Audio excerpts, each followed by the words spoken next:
Mike Risco from the Greater Ossining Chamber of Commerce Chamber Chat series, where we meet with chamber member businesses, find out about their business and a little bit about the people behind the business. And today I'm here with Jean and Joe. How are you guys? Nice to see you from Team Scap, right? Yeah. And so can you just tell us your names again and the name of the business officially? So we work as Team Scap. We're realtors. We work under ERA Insite Realty, which is located in Pleasantville. There's 5 offices in Westchester County. We're with the Pleasantville office, which is at 270 Manville Road, right next to Jacob Burns Theater. Mm-hmm. So we work as Team Scap together under our brokers, Lou and Deborah Gudetti. Cool. And how did you come up with the name Team Scap? Obviously, you're a team and working on this together, and your last name is Scappaticci. I mean, is that just the whole story, or is there more to it? I think we were trying to think of a unique name, and then it was kind of like, hey, let's just do Team Scap. Makes sense. That makes sense. That's good. That's good. And so you just said you have an office in Pleasantville, and did you find that do you have to do that, or because in the day and age of everybody like working from home and remotely? For a real estate team, do you need to have an office, or do you feel like it's a lot better to meet with people there, or could you do it from home? I think that's a personal choice. Like there are brokerages out there who have virtual offices these days, but we've been doing this a while. We used to work at Central 21 Hammond here in Ossining. Okay. That's 2004, 2005 time. And we are used to that, working with a broker, having an office. We still like that idea. By the way, we are Ossining residents, so that also matters. So where the office is actually located, it doesn't matter as much as it used to back then, because of technology and everything else now. But we still like that idea of having the office and having a place to take clients to. If we have a meeting, if we need to have a face-to-face meeting, why not? So now I believe you've both had other careers, or maybe still have other careers as well, right? And can we talk a little bit about that and how maybe that led into this? Like, what made you decide that you wanted to be realtors? Sure. So I'm a teacher. I teach in Yonkers. I've been teaching there for 28 years. I always worked in real estate on and off throughout those years, for summers, weekends, vacations. It's always been something I've been very interested in, whether it's owning my own properties or helping people purchase their own properties. And then actually I started before you did, and gradually he decided to change over. I caught the bug from him. Yeah, so good. Yeah, so we have other careers. So I, as a graphic designer, got involved with an adoption agency.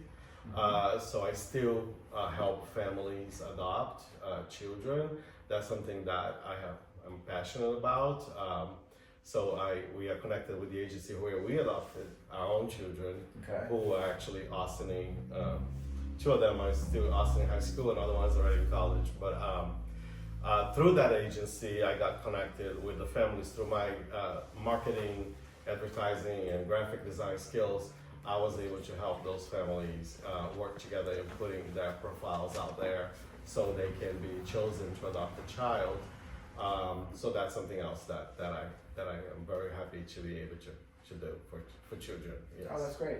And so, what is it that's unique that you guys feel like you're bringing to the table? There's so many realtors out there, I would assume, right? So, but what is it that you're bringing to the community that's special? I think one of our fairly strong points was, besides the relationships, is also that we've been able to form, is also our communication skills. I think that there are people out there who've heard, will say, as we mentioned once before, that my realtor, I haven't heard from my realtor in 3 days. I'm not really getting that kind of response I should get. And I think we're very good at making sure that we're communicating with our clients, that we're we're working with them step by step through each thing, and that they know exactly what's happening and what to expect possibly down the line. So I think a lot of it is preparing your clients and communicating with them, and I think that's one of our strong points. And there's so much for people to know. I mean, when buying a house, as we were talking before, this is like one of the biggest purchases somebody's going to make in their life. they're gonna probably be there for a long time, you know, so you guys probably have a lot of training, right? There's seminars that you go to, and I think you just told me you just won an award recently. Can we talk about that? Yeah, so our company is ERA, and our brokerage is ERA Insite Realty, and nationwide, every year they come up with the results of, you know, success based on sale volume or, you know, the millions of dollars of sales and all that. And we got like, you know, 2 years in a row awards for that. Last year we made it top 5% of sales nationwide. Wow, congratulations. Which is pretty cool. Yeah. That's great. So you're licensed to sell in New York State. Is that how the licensing works? So this is New York State, right? And or can you do another state, or in order to sell in another state, you have to get licensed in another state as well? Exactly. So you need a license per state. Each state has different sets of laws and regulations. Okay. So some agents are licensed in multiple states. We're very comfortable working here in this area, Westchester County, Rockland County, Dutchess, Putnam. That's the area that we usually cover. But we do have a network of agents. So for example, if one of our agents who are looking at houses border of let's say Portchester area, you know, Westchester County, but also considering Connecticut, we do have colleagues of ours that we can refer to, and we work together at the same time, whether that person is going to buy in Westchester or in Connecticut, we will work with them regardless, and we will still help them. And if they buy over there, fine, you know, with them. I think that's one of our successes too, because we don't believe in being salespeople. Like, we're not salesy. We just want to help. So we want to, you know, we don't want to make it just transactional either. Like, right. You know, these are the steps that you have to follow to sell the house. This is about a relationship. Any particular stories of things that you often see that you're just have become an expert at helping people with? Because it's so confusing to buy a house. I mean, so many things to think about: school districts, price, property. I mean, can you tell us a little bit about how you kind of how you qualify the customer to find them what they're looking for? Like, what kind of questions do you ask them? So I think it's a step-by-step process. Before you even start looking at houses, you need to really know your finances, and you need to know what's going to be your price range. What is it? You know, the last thing you want to do is go look at houses and then realize this is not in my price range. I want you to want to add to that. Yeah, I think it's part of that relationship, and also a part of understanding the difference between what you need and what you want. And that's true for both buyers and sellers. You know, the seller could say, I want to sell my house, but I want $1 million for it, but the house is only worth 500. Then what is that realistic? And you know, you could get a realtor that'll say, yeah, okay, let's give it a shot. Let's try to sell it for $1 million.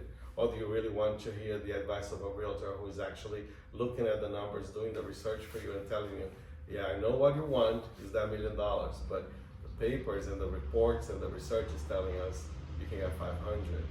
You know, you have to have that, you know, courage sometimes to share the bad news. And the same thing with the buyers. You know, yeah, you want a pool, you want a fireplace, you want, you know, 300 bedrooms. Fine, let's get it. Oh, but you wanted 400,000.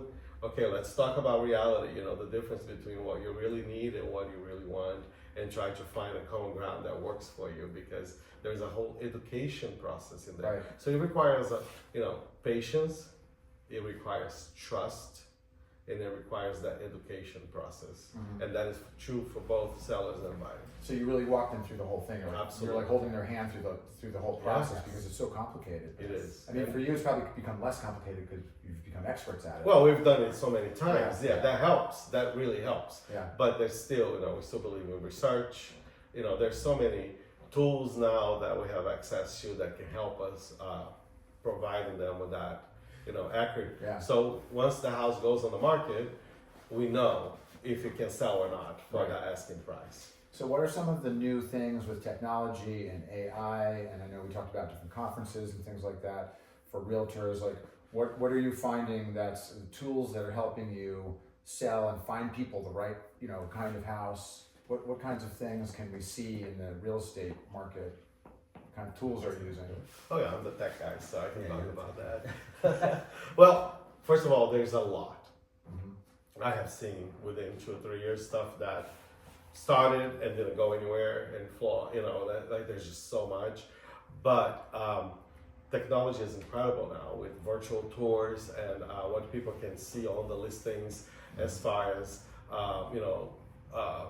floor plans of the property with all the rooms laid out easily. They usually, many years ago, it would take weeks for us to get that information done, and now it's something that's done within 24 hours thanks to those tools. Virtual staging, I believe they're very helpful to the general public if they can have an idea of what. Oh, that's like when you see the picture of the room with furniture in it, and Exactly. then the next picture is without the furniture. Exactly. Yeah, So they that's can cool. they can see a room that's empty, Yeah. but they also can see a room, the same room now with virtual furniture in it that helps them have an idea of what they can fit in that room. Right. Stuff like that really helps, and it's all thanks to technology these days. That's great. Yeah. Maybe you could get the technology to put the actual people in the room. Like there you are sitting there, right? I'm You look pretty very sure there comfortable. is. Yes. That's you never know. I know. Yeah. Yeah.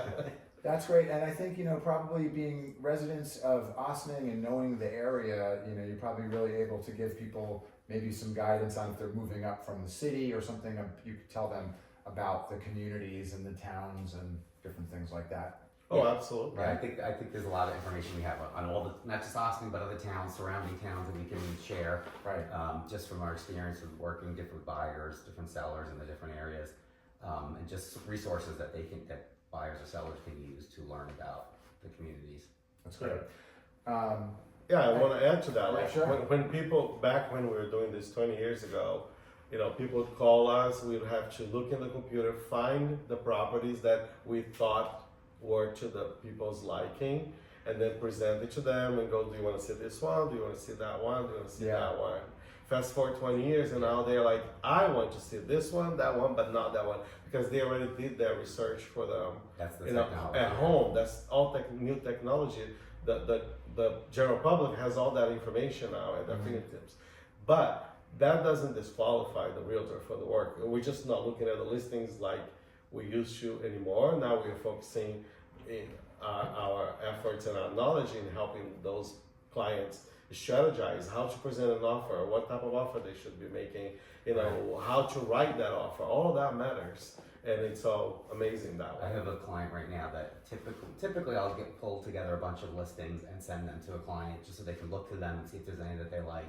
And I've been working with her for a few weeks now. I haven't even had a chance to send her anything because she keeps sending me things. Right. So I'll get more information for her, but I haven't even had a chance to sit down and really look through things for her because she's doing all her research. Right.